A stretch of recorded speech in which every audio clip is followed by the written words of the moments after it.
Pernah kepikiran nggak, kenapa sih ada perusahaan yang kelihatannya sukses besar, untung terus, tiba-tiba bisa bangkrut? Nah, hari ini kita akan kupas tuntas misteri ini dengan memahami perbedaan krusial antara laba dan cash. Aneh ya kedengarannya, sebuah perusahaan ngumumin rekor laba, sahamnya mungkin naik, tapi di belakang layar mereka justru diambang kehancuran. Ini bukan cerita fiksi loh, tapi kenyataan pahit yang sering terjadi di dunia bisnis. Kunci buat mecahin teka-teki ini sebenarnya simple. Kita cuma perlu ngerti kalau kesehatan sebuah bisnis itu diukur pakai dua papan skor yang sama sekali beda. Oke, yuk kita kenalan lebih dalam sama dua pemain utama kita hari ini, si laba dan si kas. Gini deh, bayangin aja laba itu kayak nilai di rapor sekolah. Angkanya bagus, nunjukin performa kita selama satu semester. Tapi nilai A di rapor itu kan bukan berarti kita langsung punya uang di saku kan? Nah, kalau arus kas, ini beda cerita.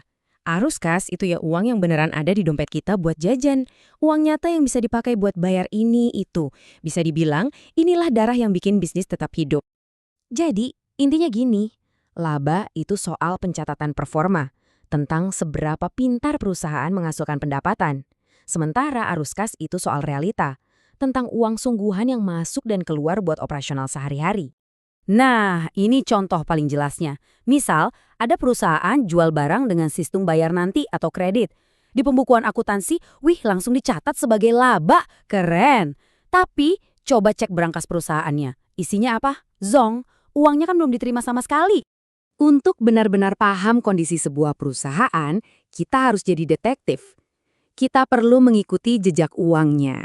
Nah, laporan arus kas inilah peta harta karunnya, yang ceritanya dibagi jadi 3 babak. Walaupun sebenarnya ada 3 laporan keuangan utama, kalau kita mau tahu denyut nadi perusahaan secara real time, fokus kita harus ke laporan arus kas. Laporan ini melacak setiap pergerakan uang dengan memecahnya ke dalam 3 aktivitas utama. Gampang kok buat diingat. Pertama, aktivitas operasi. Ini tuh dapurnya perusahaan. Uang kas yang masuk dari jualan produk atau jasa, dan yang keluar buat bayar gaji, bayar supplier, bayar listrik. Pertanyaan kuncinya, dari jualan utamanya aja, perusahaan ini nombok atau untung kas. Kedua, aktivitas investasi. Ini nunjukin gimana perusahaan pakai duitnya buat masa depan. Misalnya, beli mesin baru, bangun pabrik, atau mungkin malah jual aset lama. Ini soal strategi pertumbuhan jangka panjang. Dan yang terakhir, aktivitas pendanaan. Ini sumber uang dari luar dapur. Bisa dari pinjaman bank, suntikan dana dari investor, atau sebaliknya, uang yang keluar buat bayar cicilan utang dan bagi dividen. Perusahaan yang untung bisa aja kasnya tipis, karena lagi gencar-gencarnya bayar utang di sini. Oke, sekarang kita udah punya semua kepingan puzzle-nya. Terus, gimana cara cepat buat mendiagnosis kesehatan perusahaan? Ada nih, sebuah kerangka kerja yang simple tapi powerful banget. Caranya adalah dengan memetakan laba dan arus kas dari operasi ke dalam 4 kuadran. Setiap kuadran ini menceritakan sebuah kisah yang unik tentang kondisi perusahaan. Kuadran 1 di pojok kanan atas. Ini adalah the sweet spot, kondisi ideal.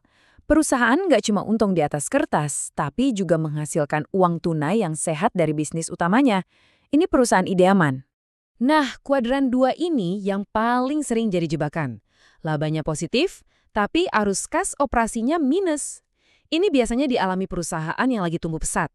Orderan banyak, laba tercatat tinggi, tapi duitnya nyangkut di piutang.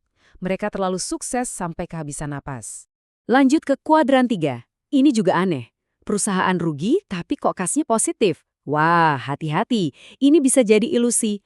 Mungkin mereka lagi bakar kapal, jual-jualin aset atau persediaan barang buat dapat kas seger. Ini sinyal bahaya jangka panjang. Dan terakhir di kiri bawah ini zona merah. Laba negatif, arus kas juga negatif. Kalau ini perusahaan startup yang lagi bakar duit buat tumbuh, mungkin masih wajar ya. Tapi kalau ini perusahaan yang udah mapan, wah ini tanda-tanda krisis besar. Jadi setelah kita jalan-jalan ke 4 kuadran tadi, kita kembali ke pertanyaan paling mendasar. Apa sih yang benar-benar bikin bisnis bertahan?